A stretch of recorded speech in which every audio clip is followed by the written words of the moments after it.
तो आप सबों को फिजिक्स का लेक्चर नंबर 5। तो ये जो फिजिक्स का लेक्चर 5 है और यह जो है स्पेशल जो है 10 क्लास का है, बट फॉर ऑल एग्ज़ाम्स के लिए है, फॉर ऑल एग्ज़ाम्स। और इस चैप्टर का नाम है प्रकाश का परावर्तन। प्रकाश का परावर्तन। तो आज हम लोग समझेंगे कि दर्पण क्या होते हैं। दर्पण, जिसको इंग्लिश में हम लोग कहते हैं मिरर। तो आप जानते हैं कि कोई भी वस्तु दर्पण हो जाएगी, माने वस्तु दर्पण किसका बनता है? वस्तु का ही बनता है। और वस्तु में ज्यादातर किसका बनता है?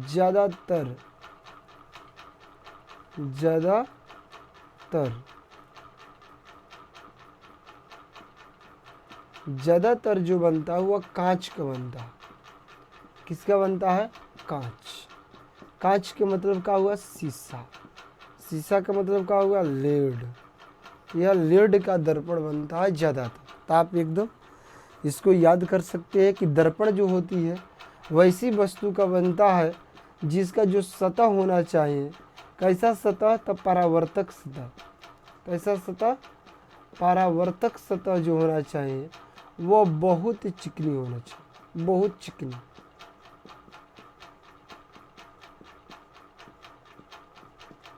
तो आप याद कर लेना कि दर्पण किसे कहते हैं? जब किसी वस्तु का परावर्तक सतह का हो, बहुत चिकनी हो, तो उस वस्तु को क्या कहते हैं? तो दर्पण कहते हैं। और यह जो वस्तु होती है यानी जो दर्पण होता है ज़्यादातर किसका बना होता है? कांच यानी शीशा का बना होता है। तो आप एकदम इसको बता सकते हैं कि वैसी वस्तु जिसकी परावर्तक सतह बहुत चिकनी हो उसे दर्पण कहते हैं, एकदम ज़बरदस्त तरीका से। और यह ज़्यादातर किसका बना होता है? कांच या शीशा का बनी होती है। तो आप ये भी बता ले जाओगे। इसके बाद में अब पढ़ेंगे हम लोग जो दर्पण है, उस दर्पण की क्या प्रकार होता है। तो आप इसको पढ़ेंगे दर्पण के प्रकार। तो आप याद रखिएगा क्या बता रहे हैं? दर्पण के प्रकार। इसको इंग्लिश में कहेंगे टाइप्स ऑफ मिरर। तो आप बता ले जाओगे कि जो दर्पण होता है, पहला बात याद कर लेना, 3 प्रकार। कितने प्रकार के? 3 प्रकार के दर्पण होते हैं। पहला जो दर्पण है आपका समतल दर्पण। कौन सा दर्पण? समतल दर्पण। दूसरा जो दर्पण है आपका गोलीय दर्पण। कौन सा दर्पण है? गोलीय दर्पण। तीसरा जो दर्पण आपका है परवलय दर्पण। परवलय दर्पण। समतल दर्पण को इंग्लिश में हम लोग क्या कहते हैं? प्लेन मिरर कहते हैं। क्या कहते हैं? Plane mirror. इसको हम लोग बोलते हैं स्फेरिकल मिरर। Spherical mirror. तो इसको बताइए। इसको बोलेंगे पैराबोलिक मिरर। Parabolic mirror. तो इसको हम लोग बताएं। तो आप समझ गए होंगे, आई होप, कि दर्पण कितने प्रकार के होता है? 3 प्रकार का। पहला है समतल दर्पण, जबरदस्त तरीका से याद कर सकते हो। दूसरा है गोलीय दर्पण, स्फेरिकल मिरर। और तीसरा जो दर्पण है वह है परवलय दर्पण, पैराबोलिक मिरर। तो आपको अब बता देना चाहते हैं कि समतल दर्पण किसको कहते हैं। तो आप बता सकते हो कि वैसा दर्पण होना चाहिए जिसका परावर्तक सतह, माने परावर्तक, देखिए परावर्तक सतह किसको बोलते हैं? इसमें 2 सतह होती है, याद कर लेना। किसी भी वस्तु जो सतह रंगा नहीं जाता है उसको हम लोग बोलते हैं परावर्तक सतह, रिफ्लेक्टेड सरफेस। और जिस सतह को रंगा जाता है उसको हम लोग बोलते हैं रजतित सतह। कैसा सतह? रजतित सतह। तो बता ले जाओ कि परावर्तक सतह किसे कहते हैं? जिस सतह को रंगा नहीं जाता है तो उसको परावर्तक सतह, और जिसको रंगा जाता है उसको रजती सिल्वर्ड सरफेस बोला जाता है। इसको पर रिफ्लेक्टेड सरफेस बोला जाता है। तो वह दर्पण जिसका परावर्तक सतह का हो, समतल हो, बराबर हो, तो उसे समतल दर्पण कहते हैं। गोलीय दर्पण याद कर लेना, वह दर्पण जिसका परावर्तक जो सतह होना चाहिए वह गोलीय होना चाहिए, माने वह खोखले गोला का बना हो। किसका बना हो? खोखले गोले का बना हो, तो उसे गोलीय दर्पण। परवलय दर्पण किसे कहते हैं? वैसा दर्पण होना चाहिए जो वक्र हो, जो का हो? वक्र हो। वक्र के मतलब का हो? पूरा गोल ना हो, टेढ़ा मेढ़ा हो, तो उसे परवलय दर्पण कहते हैं।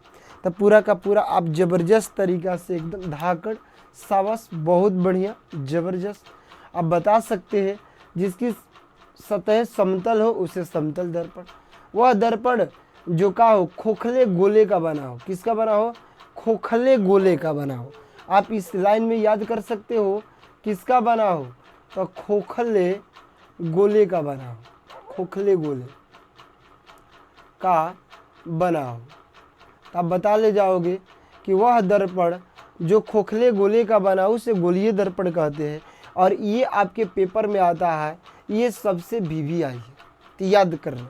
गोलीय दर्पण जो है सबसे इम्पोर्टेंट है, सबसे VVI है कि वह दर्पण जो खोखले गोले का बना हो उसे गोलीय दर्पण कहते हैं। परवलय दर्पण वह दर्पण जो जिसकी सतह जो है वक्र हो, का हो?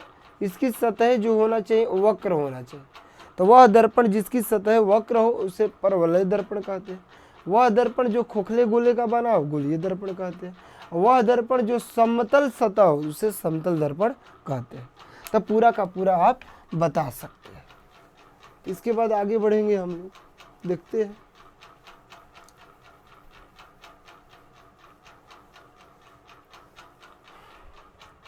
तो यहाँ पर जो बातें हैं कि यह अब आ गया गोलीय दर्पण, क्योंकि गोलीय दर्पण आपके पेपर में आता है। पेपर की दृष्टि से, एग्जाम की दृष्टि से सबसे जबरदस्त टॉपिक है। इसका नाम है गोलीय दर्पण, स्फेरिकल व्यू। तो आप पढ़े थे गोलीय दर्पण उसको कहते हैं जो एक खोखले गोले का होता है, बना होता है। मतलब एक गोले का बना होना चाहिए, ऐसे जैसे फुटबॉल होता है उस तरह। लेकिन इसको नहीं शो किया जाता है, कभी भी सतह रंगा जाता है या दाएं साइड से रंगा जाता है। किस साइड को रंगा जाता है? इधर का साइड को रंगा जाता है। तो गोलीय दर्पण को जब काटा जाता है, बीचों बीच जब इसको काटा जाएगा, क्या किया जाएगा? काटा जाएगा। तो गोलीय दर्पण को जब काटा जाएगा तो इसमें दो दर्पण बन जाता है। इसको काट दो, तो काटोगे तो दो दर्पण बन जाएगा।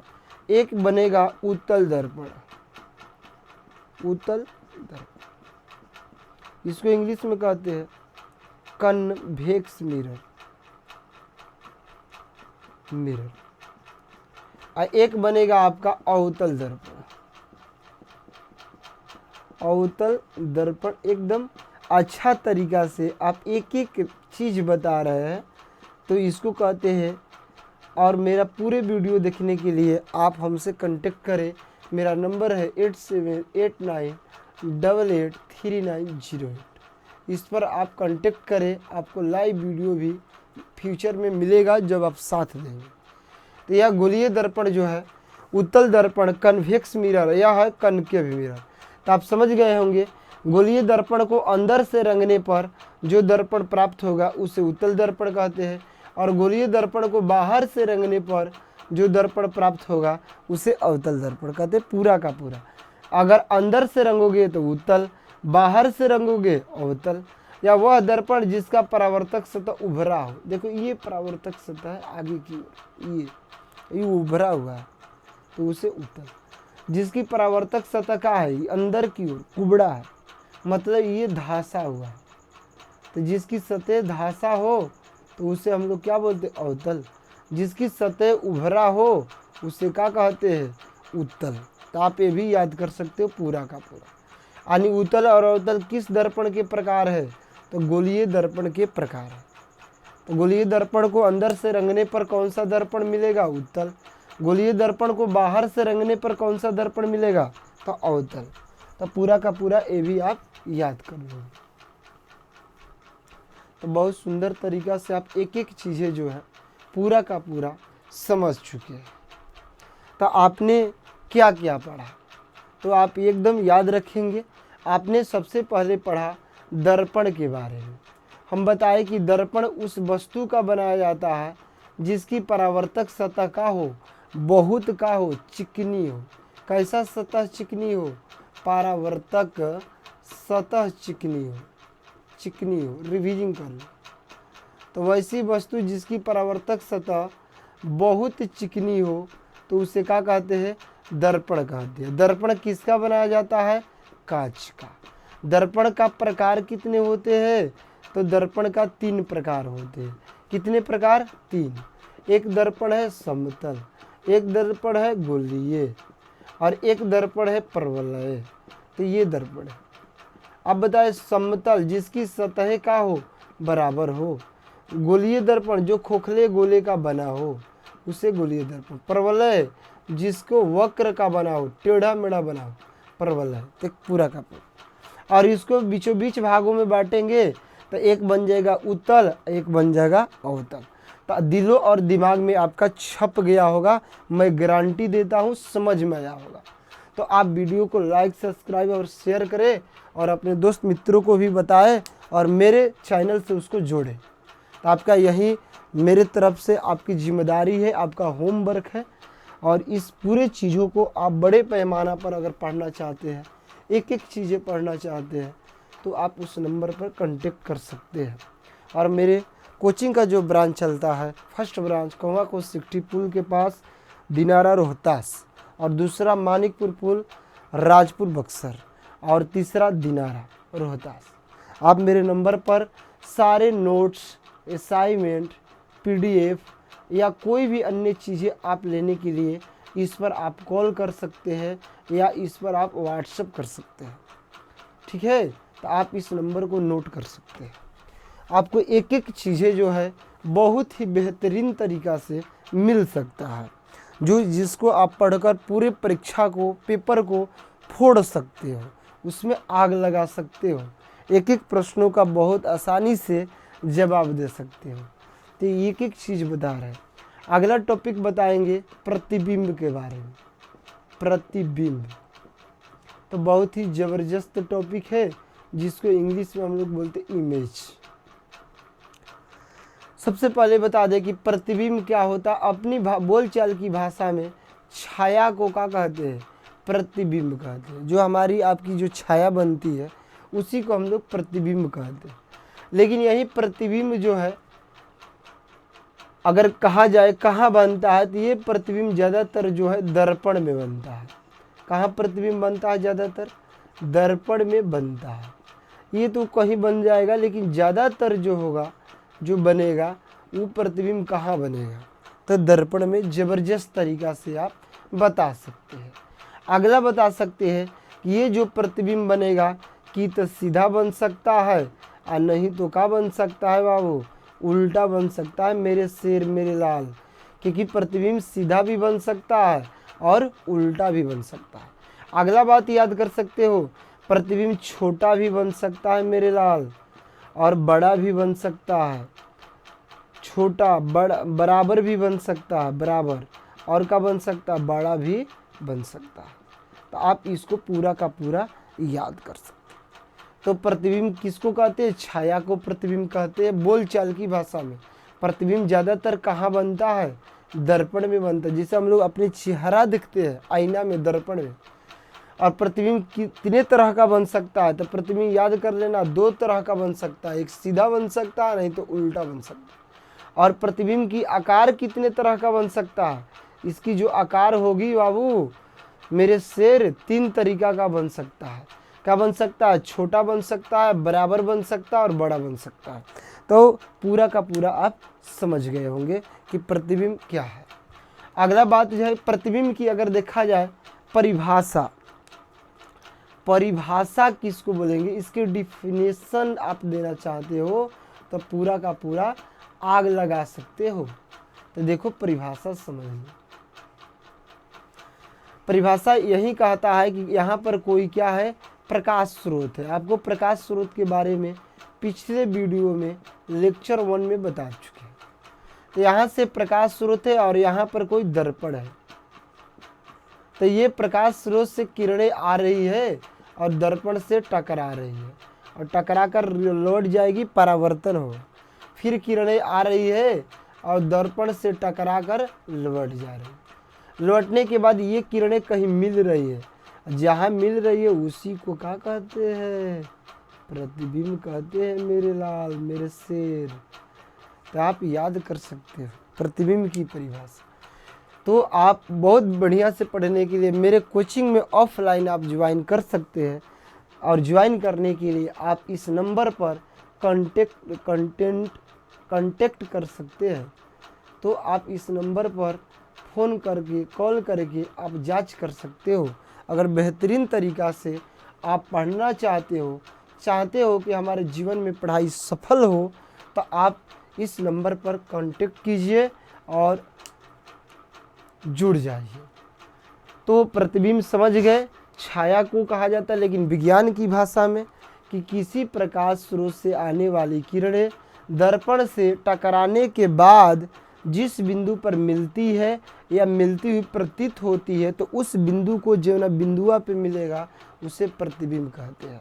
तो आप ये भी परिभाषा बता सकते हो, और ये भी बता सकते हो आकार 3 तरह का बनेगा, टाइप 2 तरह का बनेगा। ज़्यादातर दर्पण में प्रतिबिंब बनता है, छाया को कहा जाता है, लेकिन विज्ञान की भाषा में ओरिजिनल परिभाषा ये है। तो क्या लिखोगे? प्रकाश स्रोत से आने वाली किरणें कहाँ टकराने के बाद? तो दर्पण से टकराने के बाद जिस बिंदु पर मिलती है उस बिंदु को आई कहते हैं। आई माने का? आँख नहीं, प्रतिबिंब, इमेज। ये बात पूरा का पूरा याद कर लिए। अगला चीज़ आपको बताएंगे बाबू, घबराइए मत, एक एक चीज़ बताएंगे आपको, एक एक चीज़, और वो भी ज़बरदस्त तरीक़ा से। आप कभी ऐसा यूट्यूब के क्षेत्र में बहुत पढ़ाया गया होगा, लेकिन ये आपका बेसिक कंसेप्ट है मेरे साथी, मेरे दोस्त, मेरे शेर। इसको अधिक से अधिक शेयर करें, ईमानदारी से पढ़े और साथ भी दे, क्योंकि अच्छे विद्यार्थी वही है जो ईमानदारी पर हो और बताई गई टीचर का भी वह सपोर्ट करे, उनको बातों को याद करे। अगला जो है टॉपिक आपका प्रतिबिंब के प्रकार। क्या इसका नाम है? प्रतिबिंब के प्रकार।